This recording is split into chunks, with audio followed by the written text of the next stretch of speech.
Unfortunately, I am still sick this week. I have got a nasty cough, a bit of a sinus infection, all those lovely things. And that means that the project that I was working on just simply won't be done this week. Instead of having no content again, I've decided that I will do a bit of a shop tour, as that is a fairly frequently, surprisingly, requested video.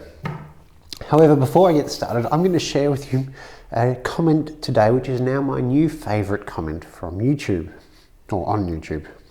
This comes from Arthur Moore. Your pompous accent and verbal presentation leave a lot to be desired. I am perplexed. Perhaps Pompous Paul can preach perfectly of the preposterous presentation of the plebs plaintive cry. Or perhaps it is a perfectly poignant posed pan of my presentation peculiarities. Or perhaps a plebiscite of feedback provided proposes perfection or near enough is present. Pray tell, pundit, how can I polish my presentation to gain your praise? Perhaps work on my pronunciation will pauperise my pomposity. If you're going to publish a parasitic piece, at least do so with some pizzazz. Alright, so after my bit of a rant, I got distracted, worked on the box I was telling you about, and it's now night time. So I'll resume the shop tour now, and I thought it would be a good idea to start at the heart of any real woodworking shop, the scrap bin. My scrap bin is an old cabinet that I made. I made some garage cabinets back last year. Made 3 of those. They didn't work out. I just did a terrible job of it, but I'm learning, so that's fine.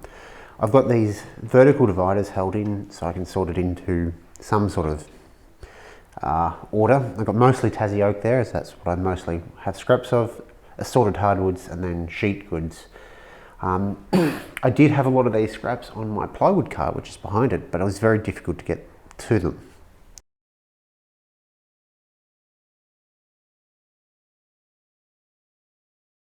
I've got a fairly rudimentary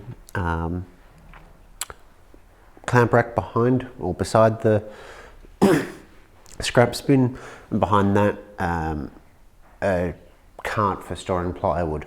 Ideally, I want to combine the 2 of those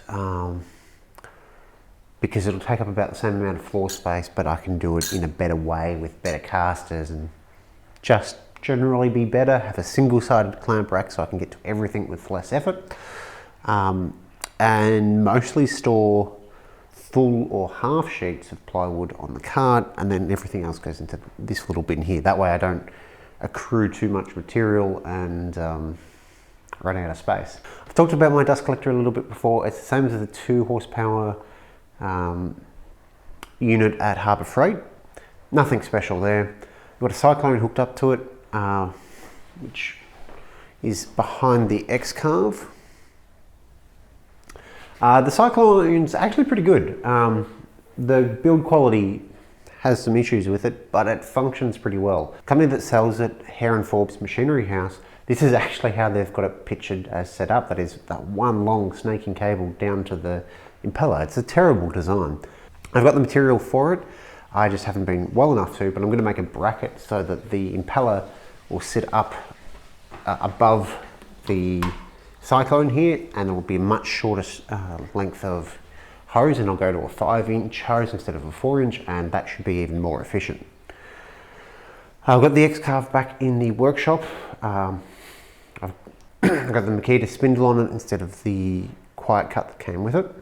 That's on my mobile cart, so this just gets moved out of the way when it's in the way. I haven't really had a chance to do any more CNC work with it. Continuing along this wall, we've got the Artisan 310XC from I Would Like. That's currently on sale for this month. If you use the code Led Zeppelin, you'll get 15% off.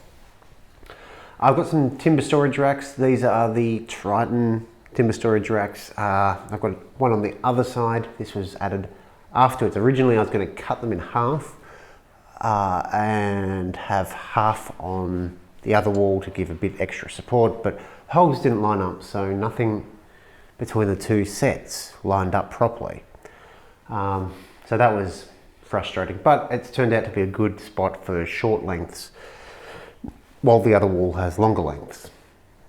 I've got PVC pipe for my dust collection snaked behind that. That's been working well. Some people were curious whether I'd find that as a tripping hazard, and we've actually found that quite good.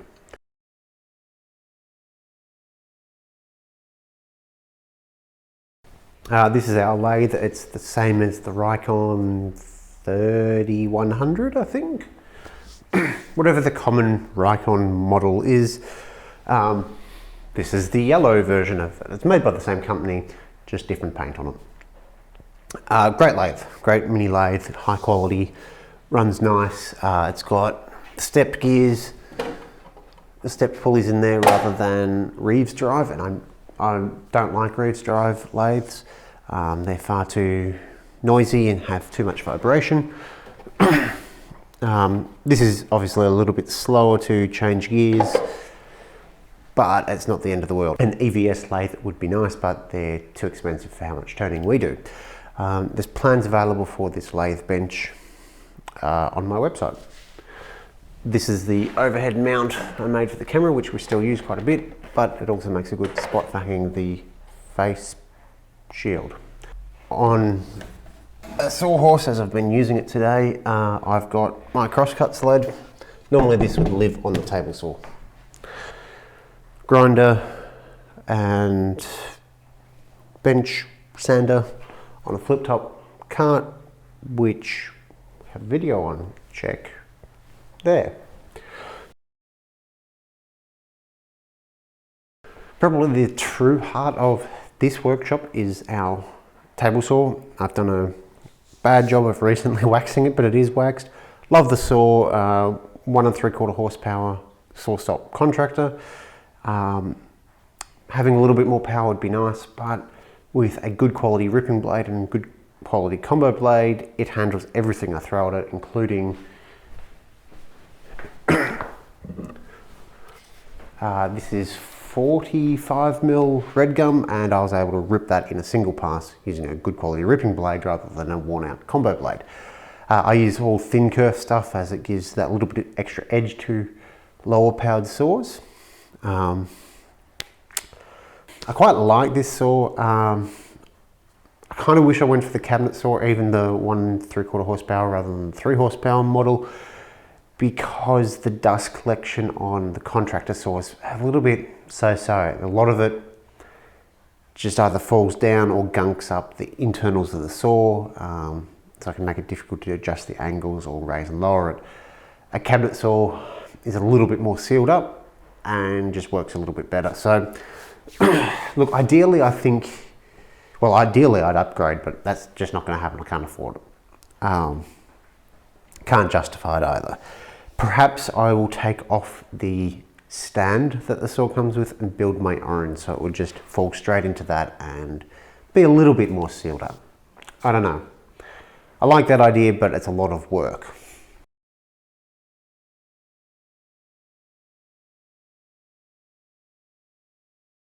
Now, I wanted to give a proper tour of the workshop in its working state. So as you can see, I've made quite a mess here. 2 push blocks, which I've made in an episode, again will be linked in the description below or in the little corner. Router table insert that I made for the SawStop contractor, work on any saw really. Same goes for the fence. Got these little plastic things that I like to leave on the fence for when we're changing bits. It means that they've always got a fairly safe place to go back to.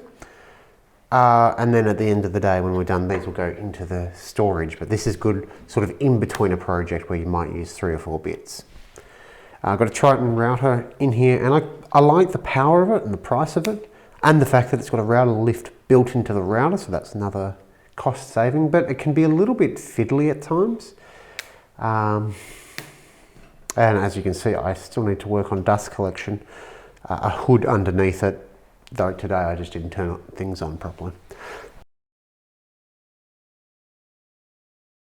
So these cabinets I built end of last year to house new miter saw and actually get some organisation going on. I'm still working on the organisation. Probably later next month, I want to say, we'll get some plywood in. We'll build all the drawers. I know there's a few places with drawers draw slides on sale this month. And yeah, I'll get this all finished off. So I've got finishes and glues up here. It's not ideal, but I don't have anywhere else to put it. I don't really know what to do. Got a few long things up above, as well as a couple of jigs. Again, these are big items that don't have a home. I've talked about enclosing the dust collector in a room, and that's still the plan, but I've still got to get the remote switch fixed up. I've still got to finish locating where I'm going to put the dust collector with the cyclone and all of that nonsense. So I've got to get that done before I can build a room around it, if I'm fiddling with all of that. The point of telling you that is that long items like this big T-square and a level can hang off that wall, and they'll have a much better home hanging. Bosch Mitre Saw, this is the Glide model.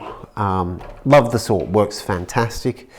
Dust collection is pretty so-so on it. I've heard that you can use a Fez tool part behind it. The dust shroud, it's just bigger so it catches more. Got a bit of tape on there and it works okay. Sort of extends down, but I'll probably get some rubber and just punch out some holes, put that on. It does have a laser on it. I don't think the American model has a laser on it. I'd like to say that I use the laser, but because it's so fiddly to adjust, like to get this off is a really complicated procedure, I simply haven't.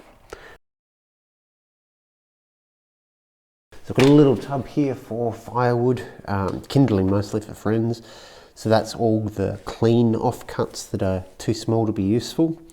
And I'll cut them down into smaller kindling size. This is sort of my catch-all cupboard at the moment. I've got a lot of materials, I guess. So I've got some bearings, some linear shaft, lots of casters in different varieties, some metal for different projects. So I've got some T-track, some Mitre track, some brass, some stainless steel for carbide chisels that I made a year or two ago. So lots of sort of parts for projects that are on the back burner type thing. A couple of tools stored in here. Normally have the Bosch sander tucked away in there. Domino and Systainer and Bosch router Systainer, L-box. Air hose, which again I'd like to have a retracting mechanism, a real air hose, and I'd put that up near the room that the dust collector will go in, but I haven't built that room, so I haven't bought that yet.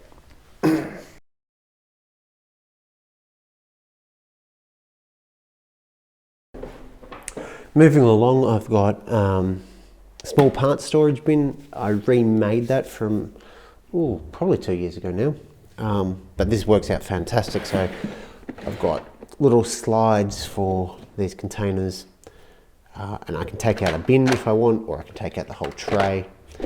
They work really well. Quite recently I made this blade storage stuff. It's fantastic, should have done that ages ago. Same with the bandsaw stuff, I'm changing bandsaw blades more frequently now. Some IKEA rip-off of Tupperware. These are dirt cheap. I think they're like 20 bucks for probably about 20 items. Really good for shop storage. Got tongue depressors, which really cheap to get. I think we ended up with 1,000 of them. They certainly won't fit in here. But these are good for mixing sticks. I find that paddle pop sticks often a little bit too short and a little bit fragile, so they'll break from time to time.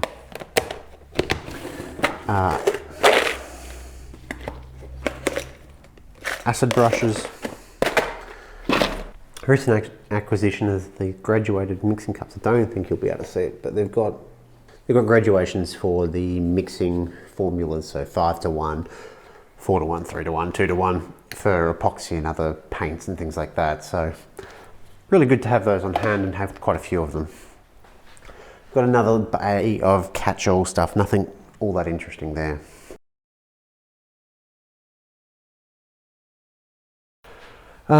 J-Bates style or from J Bates Plans, for his vacuum cart. So I've got a fine vacuum, the Dustex 225s, whatever, and a Dust Deputy. Both of these things love the fine vacuum. Is so quiet for a shop vac and works quite well.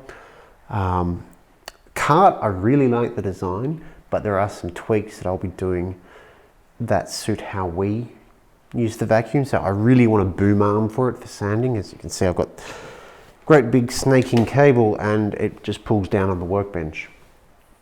So I've got some PVC, so we'll pipe it and have a rotating. I'm still working out the fine details of it, but something in the future.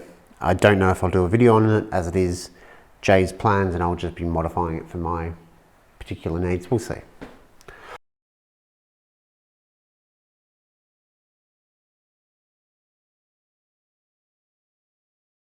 So this is the main wood storage, which is a little bit bare. I've got some nice black wood up the top, which we bought before we had a jointer, because it was stupid price. I mean, there's a lot of damage to it, but we'll be able to get a lot of turning blanks, if nothing else, out of it. And I think it was 15 bucks for the lot, so we did pretty well there. Some pine for the previously mentioned back bracket. Stuff for future projects. These are the drawers from the previous garage cabinets. So I've got spaces to get them to be wide enough. And it's not a great situation, but I didn't have any more plywood to make more drawers from. Well, I had a little bit, but not enough to make a whole bunch of drawers, and I didn't have the drawer slides, so it was easier just to reuse all these components and then I'll do the whole lot at once. So I'll probably make at least these 2 bays full of drawers and maybe a few trays for things like the domino. Have that toolbox come out on the tray rather than sticking it in a drawer as such. I like drawers, they keep things clean.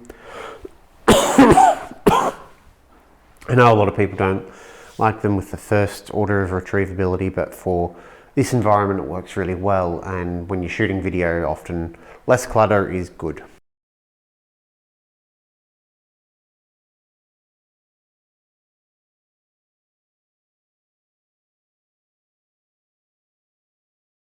And drill press, which you've seen before, which is a garbage quality drill press with a nice taper on it, and the door into the house. On the wall here, next to the door, we've got the ducted vacuuming for the house, which is rubbish. I think we used, when we bought the house, a long time ago now, we used it for a while, but even the, what would be now a 40-year-old Electrolux vacuum was better because it had to go throughout the whole house. And just like with your dust collection, it didn't have the CFM for the length piping. Just ridiculous how inefficient this was. Along the back wall here, it's sort of set up as a mini laundry before I took over the workshop. Building all of Mum's furniture was really good for being able to claim this as my own. Unfortunately, it means with the dryer and these cabinets here, I can't actually use this space. So while it's a square room, a square garage, one wall is actually the entire garage door, so I can't use that for anything. Got another rolling door behind it, so half of this wall's gone. And this wall has got window which leads out to a barbecue area and all of that, so I can't really use that and don't get enough light in. And then these cabinets get in the way because, again, I can't put storage stuff in there. The upshot is that I do have 2 okay sized walls, and I do get a sink. Having a sink in the workshop is lovely. So that covers the perimeter working around the workshop, and what's left is the workbench, which again you've all seen before. It's a Roubo workbench based on George's woodshop plans. When I built this I didn't really know what I was doing, and that's entirely on me. George's plans are great, and is his video series on it, so you should check that out. But we'll be building a new workbench soon. I've got H&T Gordon vise kindly sent to me, and a Beal thread kit so that I can make my own wooden screw vise, and I'll be making it longer, a little bit shorter, so that the wife can use it much more comfortably, as that is important. So this is currently, I think, 1500 mil wide, and we'll be going to 1800. It's currently 900 tall, and we'll be going to 800. I'll go for a split top because we think that'll work really well for what we do. And I'll have some cabinets under here for tool storage, marking, that sort of stuff. So that'll free up some space in the other drawers, and I'll be able to make them much more efficient. And the last thing is this Laguna bandsaw. Quite like the bandsaw. I got it for a good price when I got it. Prices for that have gone up a fair bit. If they're the same price as when I bought it, yes, I'd buy it again, but they're not. So I would probably look elsewhere. The Led Zeppelin code for I would like also works on their new bandsaw range for this month. I would consider those because, like the Laguna, it's not really high-end hobbyist, but it's more low-end industrial. And that's where we're sort of moving with a lot of our tools, is either very high-end hobbyist or low-end industrial, and you may not get as many frilly features, but they just last and last and last. Cheap tools are too expensive. So hopefully that's given you a fairly good tour of this workshop. I don't really know how to do a workshop tour. They're odd. It's not really talking about anything in particular. This is a 2-car garage in Australia. They seem to be a little bit smaller than in America. So this measures, I think it's 5.5 meters square. It's not a tiny space, but it certainly isn't a gigantic space. I think most people would agree that you can always do with a bigger workshop. I certainly am sure I could fill double or triple this space with no problems. Our motto for organisation in here is, well, probably to be more organised, but that's a separate matter. Our motto is optimise for everyday use, not every use. By that I mean there are quite a few things that are difficult to get to, or are tucked away, or you have to move something else out of the way, and that's fine. A good example is the grinder and bench sander on the flip stand, and that's tucked in the corner. We don't use those every day. And probably use the grinder more than the sander. So the grinder is okay to get to. You have to move things out of the way first. But because we don't use it every day, if we had that out so that it was fully accessible every day, it would compromise something else. So that would mean less space in that corner, would have to redistribute other tools so that we could get to everything. It's we both find that it's better to have more space around the tools that need it. So the workbench, the bandsaw, the table saw, and the tools that we use less. Yeah, sure, it's less convenient to get to them, but it creates a better sense of organisation the rest of the time. That philosophy may not work for you. It works fairly well for us, and as we finish a lot of our organisation and storage stuff, we find it works better and better. Thanks for watching.